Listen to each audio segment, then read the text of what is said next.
अस्सलामुअलैकुम। सबसे पहले हम लॉगिन होते हैं यूज़र नेम और पासवर्ड देके, तो हमारे सामने ऑप्शंस आ जाती हैं। यूज़र नेम एडमिन, पासवर्ड दिए तो हमारे सामने ऑप्शंस आ रही हैं। अकाउंट्स है, डैशबोर्ड है, इन्वेंट्री है। अकाउंट्स में जाके हम यहाँ पे अकाउंट्स में क्लिक करेंगे। यहाँ से हम अकाउंट्स, कोई भी अकाउंट्स खोल सकते हैं, लाइक कैश, बैंक, लेबर का, employ, company, account receivable, payable और कैपिटल है। हमने यहाँ से अकाउंट कोई भी लिख दिया, AHM अहमद अली KS कर दिया। उसकी डिस्क्रिप्शन है, मोबाइल नंबर है, इसका एरिया है और इसके बाद ये रेगुलर है या नॉन, ये रजिस्टर है या अनरजिस्टर है। उसका सेल टैक्स नंबर कोई होगा वो आप डाल देंगे। ओपनिंग डेट है, ओपनिंग बैलेंस है, NIC नंबर है वो डालते हैं। NIC नंबर तो सेव करेंगे तो ये हमारा कस्टमर ऐड हो जाएगा। इसी तरह यहीं से ही हम कंपनी वगैरह बना लेंगे। यहाँ से कंपनी हम सेलेक्ट करेंगे, कंपनी का नाम लिख देते हैं, कोई भी कंपनी का नाम है ये हम ऐड करेंगे। ये कंपनी हमारी ऐड हो जाएगी।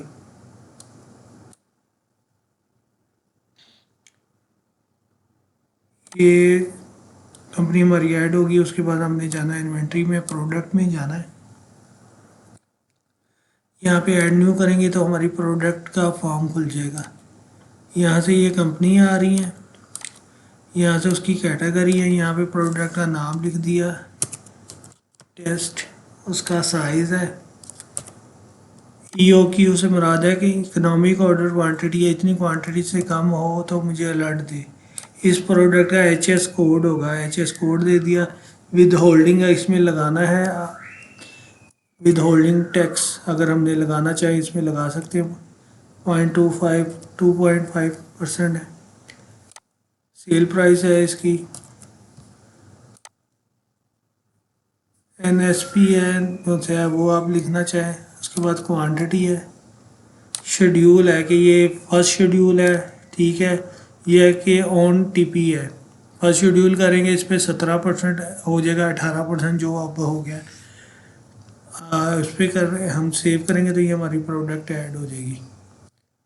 इसी तरह हमने यहाँ से हम HS कोड वगैरह ऐड कर सकते हैं। ये शेड्यूल है, यहाँ पे ऐड न्यू करके हम नया कोई शेड्यूल है, फर्स्ट शेड्यूल है, थर्ड शेड्यूल है, 0 रेटेड है, इस तरह करके यहाँ से हम ऐड कर देंगे। यहाँ से हम प्रोडक्ट की कैटेगरी भी बना सकते हैं, जैसे वहाँ पे जनरल आ रही थी। प्रोडक्ट हम सेल में जाएंगे, सिंपल यहाँ पे सेल में जाते हैं। यहाँ पे हम A लिखा, ये आ गई है, A वाले कस्टमर आ गए हैं।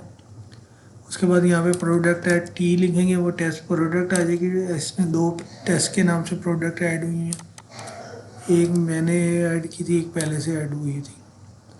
उसका हम यहाँ पे क्वांटिटी डालेंगे, ठीक हो गया। उसके बाद यहाँ पे ये है टैक्स है, ठीक हो गया।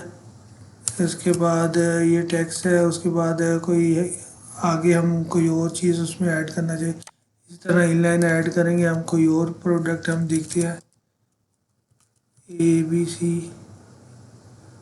ये हमने प्रोडक्ट सेलेक्ट किया है, उसका यहाँ से हमने क्वांटिटी दी, ये उसका वो टैक्स जो है वो हो गया। उसके बाद कोई एक्स्ट्रा टैक्स है, उसके बाद आगे अमाउंट बन गया। इसमें NRB नंबर नहीं डाली थी, इसलिए इसका आगे अमाउंट नहीं बन रही थी। ये आगे एंड पे अमाउंट बन रही है। जैसे ही हम प्रोडक्ट सेव करेंगे तो ये हमारी प्रोडक्ट सेव हो जाएगी। इसका प्रिंट हम लिखना चाहे, प्रिंट भी इसका निकल आएगा।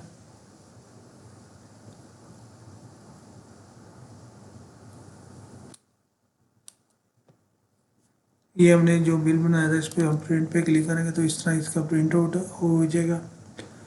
यहाँ पे ये प्रोडक्ट की क्वांटिटी आ गई, ये इसका रेट है, ये एसपी नंबर विद होल्डिंग आ गया, और ये जीएसटी है 17% 18% अब आजकल चल रहा है, और इस तरह करके ये इसका बिल बन जाएगा। विद होल्डिंग ये आ गया, विद होल्डिंग आ गया है, नेट वैल्यू आ गई। इस तरह करके इसका ये प्रिंट आउट होगा। इसी तरह आइटम हमारी ख़त्म होती है, हम परचेज डालेंगे, सेम वही तरीके का है। जब परचेज डालेंगे हमारा स्टॉक बढ़ जाएगा, सेल करेंगे हमारा स्टॉक लेस होता जाएगा। उसके बाद यहीं पे हमारे हम आते हैं अकाउंट्स में। यहाँ पे सेलमैन है, सेलमैन की आपको ज़रूरत नहीं है। बैंक पेमेंट अगर कोई हमने पेमेंट करनी है बैंक से तो बैंक पेमेंट करेंगे, अगर हमने कोई पेमेंट हमने रिसीव की है बैंक में तो हम बैंक रिसीव करेंगे। ऐड न्यू करेंगे, यहाँ पे हमारी ये बैंकों की लिस्ट आ जाएगी। यहाँ पे हमने कोई बैंक ऐड नहीं किया, वहाँ पे हम अकाउंट्स में जाके हम बैंक ऐड करेंगे तो यहाँ पे बैंक भी आ जाएंगे। यहाँ से हमने कैटेगरी बैंक कर दिया, हमने यूबीएल बैंक कर दिया, इसको हमने ऐड किया। ये ओपनिंग बैलेंस दे के हम ऐड करेंगे, हमारा बैंक ऐड हो जाएगा। इसी तरह यहीं पे हम अगर कैश का खाता खोलेंगे, cash in hand, opening balance देंगे उतने से कैश इन हैंड हमारा स्टार्ट हो जाएगा। जैसे हम ये बैंक रिसीव में जाएंगे या पे में जाएंगे तो यहाँ से अब बैंक आ जाएगा। यहाँ पे हमारा अकाउंट में हमने पार्टी का नाम लिखा, अमाउंट में हमने अमाउंट लिखेंगे, कोई पिक्चर हम साथ लगाना चाहें डिस्क्रिप्शन दे दी से, और यहाँ से हमने बैंक सेलेक्ट कर लिया, ये बैंक आ गया। पेमेंट करेंगे तो हमारी पेमेंट पे हो जाएगी। इसी तरह बैंक में रिसीव किया, इसी तरह कैश पेमेंट है, कैश रिसीव है। इसी तरह जर्नल एंट्री है कि जेबी वाउचर है, एक पार्टी को आपने डीआर कर दिया, दूसरे के खाते से निकालना सीआर कर दिया, अमाउंट दे के सेव करेंगे, इधर से पैसे निकल जाएंगे उधर जमा हो जाएंगे, और पार्टियों का लेजर इस तरह अपडेट होता जाएगा। उसके बाद जो है हमारे यहाँ पे एरिया वगैरह, अगर आप पार्टियों का एरिया वाइज करना चाहिए यहाँ से एरिया में ऐड करेंगे। जब पार्टी का खाता खोलेंगे उसमें एरिया वगैरह आ जाएंगे। ये रिपोर्ट्स है, रिपोर्ट्स में हम ये जैसे हम वो पार्टी है अली की एस, उसकी रिपोर्ट लेते हैं, हम सेव करेंगे, हमारी ये उसका लेजर आ रहा है। जैसे ये हमने पेड किया था यूबीएल से, उसके बाद ये पैसे उसकी तरफ डीआर रहेगी। इसी तरह हमारे परचेज रिपोर्ट है, सेल रिपोर्ट है, यहाँ पे स्टॉक की रिपोर्ट आपको बता देगा एंड में, ये स्टॉक रिपोर्ट बता रहा है। अकाउंट रिपोर्ट है, एरिया अकाउंट बैलेंस आ गया। इस तरह करके ये सारा इसका इंटरफेस है, और उसमें उस हिसाब से आपको ना सारी ये रिपोर्टिंग बता देगा। ये क्लोजिंग है, इसमें अकाउंट अपडेट हो जाएंगे।